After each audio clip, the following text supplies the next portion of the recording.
Shalom, everybody. For those who don't know me, or it's been a while since you've seen me, my name is Maayan. I'm the rabbinic intern here. I work for Rabbi Sachs. It's my first time here in the building, and I am so happy to be with you all this Shabbat. I look forward to getting to know you over the course of the coming weeks. This week's Torah portion is called Re'eh, and it's quite rich. It opens with God promising us a blessing if the commandments are followed, and a curse if they are not. This is the very first line of the parsha. Certainly the masters who divided the Torah into sections knew how to open each one, something very important. The portion also speaks about the establishment of the Holy Temple in Jerusalem. It repeats some of the kosher food laws, and it also speaks about punishment for false prophets. It has some important lines about the freeing of slaves after 6 years of service, which each year astounds people who read it. The Torah portion concludes with the laws regarding the three pilgrimage holidays of Passover, Shavuot, and Sukkot. So I'm not going to talk about any of those things tonight. Tonight, I want to talk about charity. The Torah portion says a lot about tithing laws this week. How much money to give, where it should be given, and when it should be given. But tithing isn't a traditional Jewish practice anymore here in America. We are all taught to give generously. Okay. For many, charity is an essential tenet of Judaism, and it's among the most commonly cited mitzvahs. But why do we give? If we only give because we are commanded to, is it really giving, or is it more like a tax or an obligation? Surely you don't need to be religious to give to others. There are plenty of non-religious people who give for charitable causes, just as I'm sure there are many Jews, unfortunately, who do not give as they should. But no matter the religious affiliation of the masses, poverty has persisted throughout history. And there's no clear answer on how to solve it. There are some who might say, if humans can't solve the issue of poverty, surely God can. The Torah says, not going to happen. That's right. This week's Torah portion actually says something quite unpleasant about the future of poverty. Deuteronomy 15:11 declares, there will never cease to be poor people in the land. Again, there will never cease to be poor people in the land.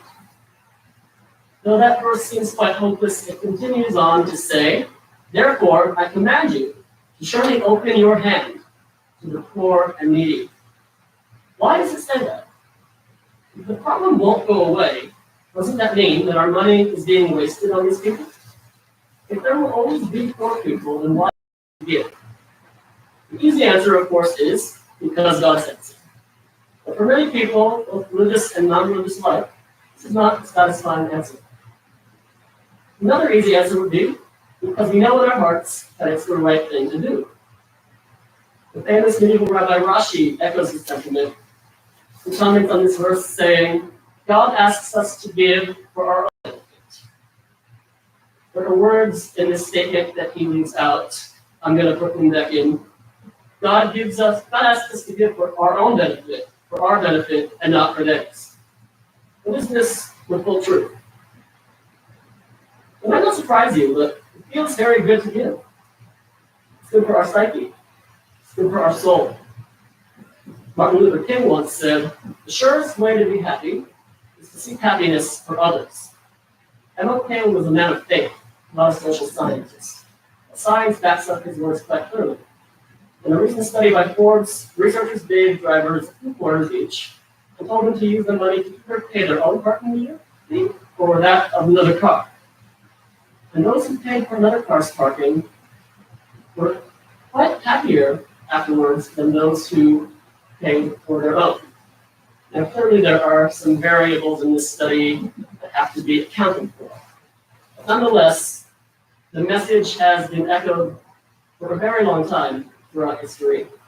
Humans have a psychological need to feel close to one another. The researchers in this study called that need relatedness. When we attempt to make another person happy, even if we don't know them, we establish a connection to them, consciously or not. Their happiness then becomes our happiness, which is a much more powerful happiness than we would experience we chose to help only ourselves.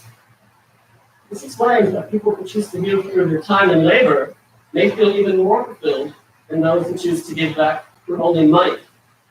Giving time and labor to a cause requires more human interaction, which allows us to put a face to the cause we're working for, in turn making us care about the cause even more.